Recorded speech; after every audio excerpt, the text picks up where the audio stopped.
This is the Redragon Ranger Lite, coming in at a price tag of only $19.99. If at any point during the video you want to check out this exact same product, there's Amazon links below. The sensor uses the 3327 sensor.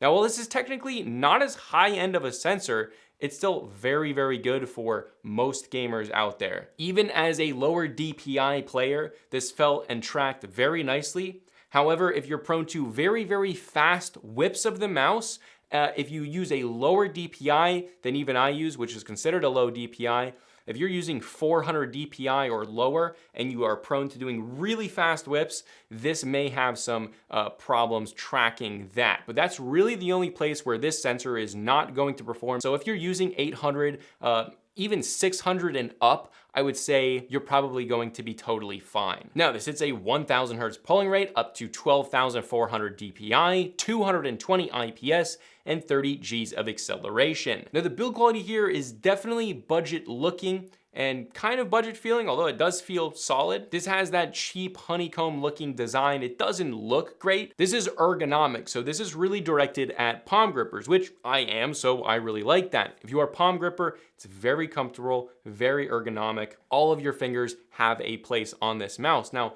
that being said, again, remember, you can still use this for fast-paced gaming because it is very, very light while still being that ergonomic shape. I really enjoyed this mouse. Okay, the skates. This was also a surprise here. They are PTFE with 4 skates of varying sizes that basically go on most of the corners, and they're not rounded. They're actually like more of the angular design, which you might think, okay, if it's on all of the corners, we're probably gonna have some drag here, but no.